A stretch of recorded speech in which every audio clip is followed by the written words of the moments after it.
हमारा prime minister हमको घुसपैठिए के नाम से जानने लगा। हमारे घरों पे बुलडोजर चले, हमारे बच्चे शहीद किए गए, हमारे बच्चों को जेलों में डाला गया। ये जुर्म है हमारा कि हमने जिना को छोड़ दिया। ये गुनाह है हमारा कि हमने मौलाना आज़ाद और नेहरू और गांधी को मान लिया।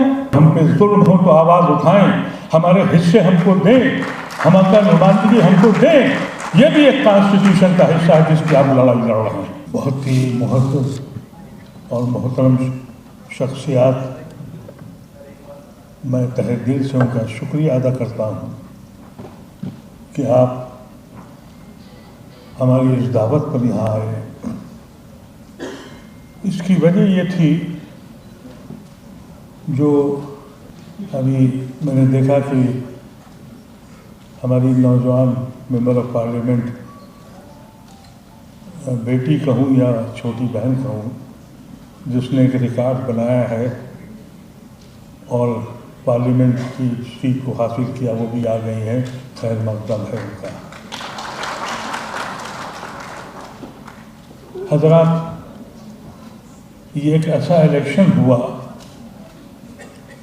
जो मैंने कभी नहीं देखा। जीतने वाले भी खुश और हारने वाले भी खुश। रूलिंग अलायंस भी खुश है और वो अलायंस जिसने कॉन्स्टिट्यूशन को बचाने का अहद किया वो भी खुश है। वो खुश इसलिए है कि उसने जालिम के हाथ को रोकने की कोशिश की है। वो खुश इसलिए है कि उसने हिंदुस्तान को मज़ीद बर्बाद होने से रोका है। वो खुश इसलिए है कि हिंदुस्तान में एक किरण जागी है।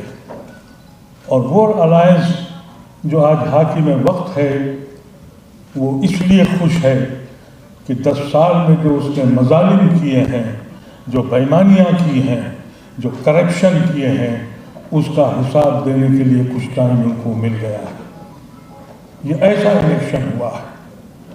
इस इलेक्शन से पहले 10 साल में जो कुछ हुआ मैंने अपनी ज़िंदगी में नहीं देखा। मैं पिछले 50 साल से सियासी गलियारों में घूमता हूँ और 60 साल से सियासत का शौक़ रखता हूँ, जब मैं अलीगढ़ यूनिवर्सिटी का सदर बना था। लेकिन इस तरह का हिंदुस्तान मैंने कभी तसव्वुर नहीं किया था। सारी इंस्टीट्यूशन छिन गई, इलेक्शन कमीशन नाम की कोई चीज़ नहीं रही। लेकिन हम पे क्या गुजरी पिछले 10 साल में, हम पे जो गुजरी उसको बयान नहीं कर सकते। जिन लोगों ने इस मुल्क के लिए अपने को आर्ट किया था, उन्होंने भी कभी नहीं सोचा था कि इस मुल्क में मुसलमान इस तरह से पहचाना जाएगा। हम यहाँ कभी भाइयों की तरह रहते थे, फिर ये आलम हुआ कि हम यहाँ दुश्मनों की तरह रहने लगे। हमारा प्राइम मिनिस्टर हमको घुसपैठिए के नाम से जानने लगा। हमारे घरों पे बुलडोजर चले, हमारे बच्चे शहीद किए गए, हमारे बच्चों को जेलों में डाला गया। अफसोस और अफसोस ये रहा कि जो सेक्युलर पार्टियां थीं वो दूर से देखती रही। हम खुले आसमान में बर्बाद होते रहे। हम ये कहने की कोशिश करते रहे कि हमारा जुर्म क्या है। ये जुर्म है हमारा कि हमने जिना को छोड़ दिया। ये गुनाह है हमारा कि हमने मौलाना आज़ाद और नेहरू और गांधी को मान लिया। 70 साल के बाद हर लम्हे हमको ये कहना पड़ा, हम देशद्रोही नहीं हैं, हम इस मुल्क के सच्चे खादिम हैं। इसीलिए IMCR ने ये कोशिश करी कि किसी सूरत से आइन को बचाया जाए, क्योंकि कॉन्स्टिट्यूशन वो है जिससे हमारा इस मुल्क का बुनियाद है, हमारा हिस्सा है। हम साझी विरासत के मानने वाले लोग हैं। लेकिन जब अलायंस हुआ, इलेक्शन हुआ संविधान बचाने का और संविधान तोड़ने का, तो हम पूरी कौम ने पहली बार सन 92 के बाद मुसलमान का रवैया ये था, निगेटिव वोटिंग करता था कि कभी मायावती के साथ मिल जाओ तो बीजेपी को हरा दें, कभी अखिलेश के साथ मिल जाओ तो हरा दें, कभी एक्स के साथ मिल जाओ तो बीजेपी को हरा दें। इस बार उसने फैसला किया कि हम सिर्फ उनके साथ रहेंगे जिन्होंने कानून को, आइन को बचाने की बात करी। हमको सबसे कम सीटें दी गई।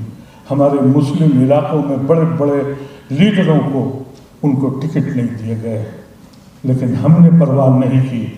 हमने न बिरादरी की परवाह की, न मसलक की परवाह की। पूरी कुव्वत के साथ से इस हिंदुस्तान को दोबारा आज़ाद करने के लिए कोशिश करी। आज इतनी कुव्वत ज़रूर आ गई कि अलायंस के पास कुव्वत आ गई है। हम आज सिर्फ ये पूछने के लिए आए हैं आपसे, हमारा अगला अमल क्या होगा। जब आपके पास पावर नहीं थी तो आपने चुप्पी अख्तियार कर ली थी, अब तो कुव्वत आ गई है, अब भी क्यों चुप हैं आप। अभी देखिए लखनऊ में मुसलमानों की पूरी एक बस्ती जला दी गई, चुप्पी है। अलीगढ़ में एक शख्स को लिंच कर दिया गया, खामोशी है। यहाँ तक कि लीडरों का आलम यह है कि मुसलमान का नाम लेने से डरते हैं, क्योंकि जो अपीजमेंट का जो कॉन्सेप्ट है, मुश्किल यह है कि हम लोगों ने नेहरू की वो तकरीर नहीं सुनी जो कॉन्स्टिट्यूशन असेंबली में 29 अगस्त 1949 को कही गई थी। यही बात उस वक्त भी आई थी कि कहीं अपीजमेंट का किस्सा ना शुरू हो। नेहरू खड़े हुए, वो तकरीर मौजूद है रिकॉर्ड में। वो कहते हैं कि नया लफ्ज़ लाया गया है अपीजमेंट का, और इस नए लफ्ज़ की मैं बुनियाद को मानता नहीं हूँ। इसलिए सबकी बराबरी है, अगर आप इसको अपीजमेंट कहते हैं तो मैं अपीजमेंट करूँगा। लेकिन मेरा आप सेकुलर लीडर वो मेरे नाम से डरता है, मेरे नाम को लेने से डरता है। कुछ लोग हैं, मेरे दोस्त बैठे हैं, मनोज झा जिनसे मैं कदर करता हूँ, बहादुर लोग हैं। इस इलेक्शन ने एक बात साबित कर दी जो मेरा यकीन था कि हिंदुस्तान का हिंदू कम नहीं है, वो मेरा भाई है। जो नुकसान हुआ वो चुप्पी से हुआ, खामोशी से हुआ। ये वक्त, इस वक्त साहिल पे बैठकर तूफान का नज़ारा करने का वक्त नहीं है मेरे अजीजों। ये वक्त है पानी में डूब के देखो कि गहराई कितनी है। मुझसे बहुत लोग कहते हैं क्या करेंगे बोल के आप। ये जो खामोशी है, ये जो खौफ है, इसे निकलना होगा। हम पूरी कुव्वत के साथ अपने सेकुलर भाइयों के साथ खड़े हैं, खड़े रहेंगे हमेशा। लेकिन एक बात ज़रूर कहेंगे कि जिस आइन के लिए आप लड़ रहे हैं, उस आइन में हमारी हिफाजत भी है, हमारा हिस्सा भी है, उसको याद रखें। जब हम पे जुल्म हो तो आवाज़ उठाएं, हमारे हिस्से हमको दें, हमारा नुमाइंदगी हमको दें। यह भी एक कॉन्स्टिट्यूशन का हिस्सा है जिसकी आप लड़ाई लड़ रहे हैं। ऐसा न हो कि कॉन्स्टिट्यूशन में कुछ बातें मानी जाएं और कुछ न मानी जाएं। कॉन्स्टिट्यूशन साफ साफ कहता है हर इंसान बराबर है, लेकिन क्या हम बराबर हैं? ये सोचें आप।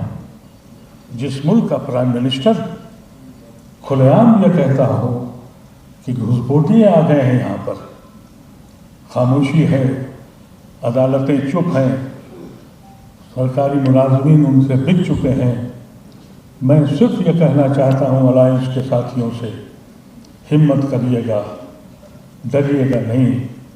आप आइन को मानती हैं, और अगर आप नेहरू और गांधी और लोहिया को मानती हैं तो यह आपका फर्ज है कि जब हम पे सितम हो तो बोलिए।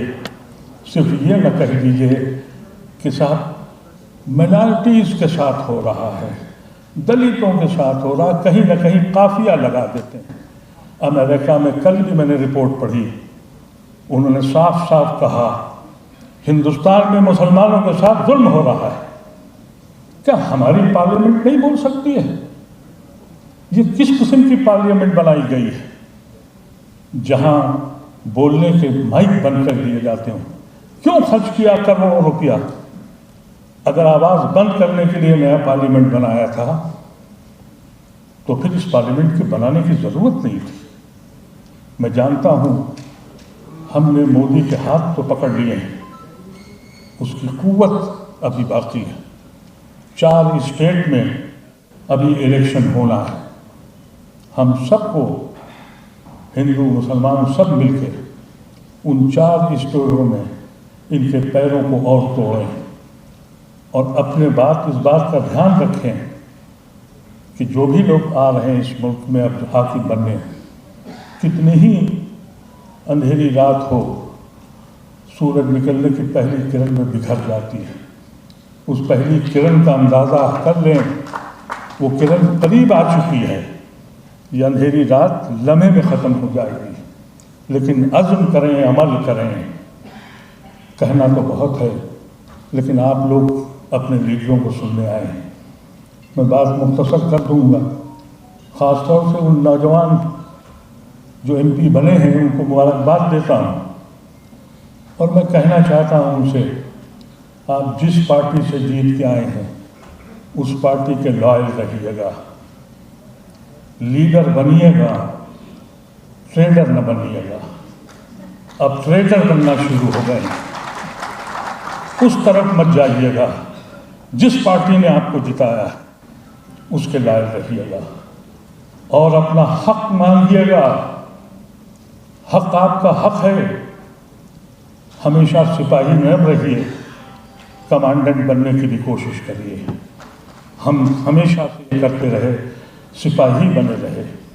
सिपाही बनते बनते कभी हम यहाँ चीफ मिनिस्टर बनते थे, कभी यहाँ हम होम मिनिस्टर बनते थे, फिर माइनॉरिटी के मिनिस्टर बनते गए। हम सिपाही रहे और अगर हम ऐसे ही सिपाही रहेंगे तो फिर हम किसी दिन नमाज के मंत्री बनाए जाएंगे, किसी दिन ज़कात के मंत्री बनाए जाएंगे और खुश होते रहेंगे। ये सोच बंद कर दीजिए। आप हक मांगिए अपना और हक लीजिए अपनी पार्टी से और लॉयल रहिए अपनी पार्टी के। उसके साथ कभी दगा मत करिए, लेकिन अपने हक को पहचानिए। INCR इसी बुनियाद पर खोली गई थी कि हमारी शिनाख्त पैदा हो जाए इस मुल्क में, और शिनाख्त हमने पैदा करवा दी है। हम किसी लीडर से नहीं मिले। हम लोगों ने जहाँ जहाँ काम किया है वो हमारा अल्लाह जानता है और हमारे दोस्त जानते हैं, लेकिन हमने किसी लीडर से अपॉइंटमेंट नहीं लिया। हमसे कहा भी गया, हमने कहा पहले हम अपनी कुव्वत दिखाएंगे, क्योंकि कुव्वत के बाद ही लोग पहचानते हैं। तो इन अल्फाज के साथ मैं आप सबका शुक्रिया करता हूँ और ये यकीन दिलाता हूँ हमारे जितने भी यहाँ हिंदू भाई हमारे लीडर मौजूद हैं, हम आपके पीछे हैं। आप हमारे रहबर हैं। हमें गांधी की तलाश है। हमें गांधी नहीं मिल रहा है। इलेक्शन के ज़माने में गांधी दिखाई पड़ता है। एक बात मैं और अपने मुसलमान भाइयों से कह दूँ, ये जो इस वक्त की हाकिम हैं, ये हाकिम इस वक्त बैसाखी पे हैं, बड़े एक्टर हैं। हो सकता है कि कभी कभी ये मोहब्बत के गीत गाने शुरू कर दें। इनके जाल में मत आइएगा, इसलिए कि जो जुल्म करता है, जो नफ़रत करता है, वो मोहब्बत नहीं कर सकता, क्योंकि लिए मोहब्बत के लिए कुछ ख़ास दिल मखसूस होते हैं। ये वो नग़मा है जो हर सांस पे गाया नहीं जाता। तो उसके जाल में मत आइएगा और अपने पार्टी के लीडरों से कहिए कि हम बराबर के हिस्सेदार, उनके साथ खड़े रहिए। इन अल्फाज के साथ दिल की गहराइयों से आप सबका इस्तकबाल करता हूँ। मैं देख रहा हूँ मेरे पंजाब के दोस्त आ गए हैं, कर्नाटका से आ गए हैं, महाराष्ट्र से आ गए हैं, मध्य प्रदेश से आ गए हैं। इन सारी स्टेट से वो लोग आए हैं। हमारे पास न कोई दौलत है, न पैसे हैं, ये अपने पैसों से आए हैं, ये अपनी तरीके से रह रहे हैं। न हमारे पास बसें हैं कि हम आदमियों को ला सकें। एक एक शख्स चुनिंदा शख्स हिंदुस्तान का यहाँ मौजूद है। आज बैठ के फैसला करें हम लोग और आगे फैसला ये करें कि वो हिंदुस्तान हम वापस लाएंगे जो मेरे बचपन का हिंदुस्तान था, मेरे ख्वाबों का हिंदुस्तान था, वो कहीं खो गया है। बहुत बहुत शुक्रिया। वाक़ई